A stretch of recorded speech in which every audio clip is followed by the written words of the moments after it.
Si tu prépares un trek de 7 jours et que tu penses encore que le plus important, c'est juste avoir de bonnes chaussures et un sac, tu es en train de sous-estimer complètement ce qui va se passer sur le terrain. Parce qu'un trek de 7 jours, ce n'est pas une randonnée prolongée. C'est une épreuve d'autonomie, de gestion de fatigue, de calories, de météo et surtout de charge mentale. Et la majorité des abandons ne viennent pas d'un manque de motivation, mais d'une mauvaise préparation.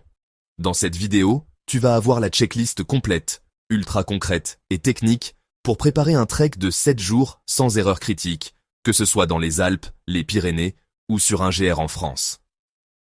On commence par la base, la préparation physique.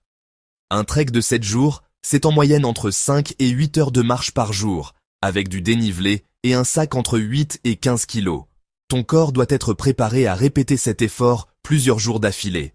L'objectif n'est pas d'être sportif de haut niveau, mais d'habituer ton système musculaire et articulaire à la durée.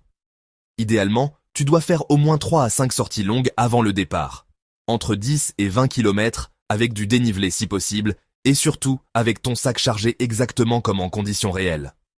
Le point le plus critique, ce sont les descentes, car elles provoquent la majorité des douleurs aux genoux et aux quadriceps en trek. Ensuite, le sac à dos. Pour un trek de 7 jours, la capacité idéale se situe entre 40 et 60 litres. En dessous, tu risques de manquer de place. Au-dessus, tu vas simplement surcharger inutilement. Mais le vrai indicateur, ce n'est pas le volume, c'est le poids total. Un trekker expérimenté doit viser entre 10 et 12 kg maximum, eau et nourriture comprises. Chaque kilo supplémentaire augmente drastiquement la fatigue sur plusieurs jours consécutifs. Ton sac doit être testé avant le départ. Réglage des bretelles, ceinture ventrale serrée, charge bien répartie, lourd au centre contre le dos, léger en haut et accessible sur les poches externes. Passons au point le plus critique d'un trek de 7 jours, la nourriture.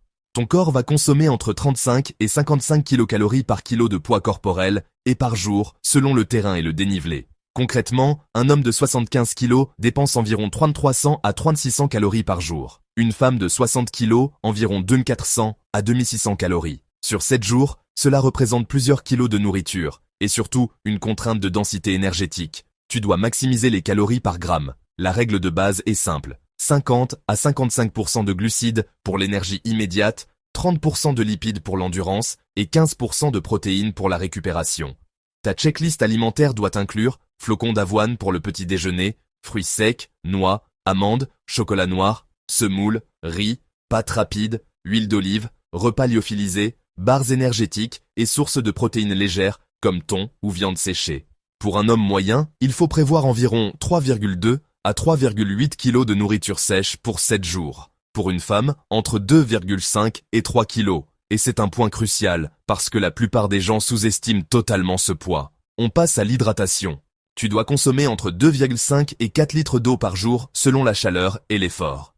Sur 7 jours, cela peut représenter plus de 20 litres, mais tu ne les portes jamais. Tu dois donc impérativement prévoir une solution de filtration ou de purification. Filtre à eau, pastille ou système UV. Ne jamais dépendre uniquement des points d'eau indiqués sur carte. En montagne, les sources peuvent être sèches, polluées ou impraticables. Ensuite, le matériel de couchage. Pour un trek de 7 jours, ton système de sommeil doit être léger mais fiable. Une tente légère ou tarpe selon ton niveau, un sac de couchage adapté à la température réelle du terrain, pas la température marketing, et un matelas isolant avec un bon air value si tu es en altitude. Le froid nocturne est souvent sous-estimé. Même en été, à 2000 ou 2500 mètres, les températures peuvent descendre très bas. Côté vêtements, tu dois appliquer une règle stricte. Système 3 couches. Une couche respirante, une couche isolante, une couche imperméable. Évite absolument le coton. Privilégie les matières techniques qui sèchent vite.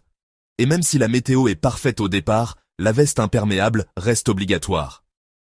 En montagne, la météo change en quelques dizaines de minutes. Ensuite, la navigation. Tu dois avoir ton itinéraire jour par jour, avec distance, dénivelé, points d'eau et zone de bivouac. Télécharge toujours les cartes hors ligne sur ton téléphone ou GPS. Ne dépend jamais du réseau. Un bon trekker ne suit pas juste un tracé, il comprend son itinéraire. Maintenant, la sécurité.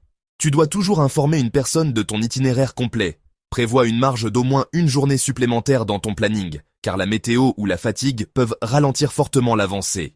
Ta trousse de secours doit contenir minimum Pansements, désinfectants, bandes, anti-inflammatoires, traitement des ampoules et couverture de survie. Les ampoules sont l'un des problèmes numéro 1 en trek longue durée. On arrive à un point souvent négligé, la gestion mentale. Un trek de 7 jours n'est pas seulement physique, il y a des moments de fatigue, de monotonie et parfois de doute. La clé est de découper mentalement le trek en étapes quotidiennes et de ne jamais penser aux 7 jours d'un seul bloc. Enfin, la checklist finale avant départ. Sac réglé et testé, nourriture calculée au gramme près, eau et filtration validée, itinéraire téléchargé hors ligne, météo vérifiée, trousse de secours complète, vêtements adaptés aux 3 couches, batterie externe chargée, lampe frontale testée, et surtout sac porté en marche réelle avant le départ. Si un seul de ces éléments est négligé, tu augmentes fortement le risque de fatigue excessive ou d'abandon. Parce qu'en trek, ce n'est pas la difficulté du terrain qui fait échouer les gens, c'est l'absence de préparation précise.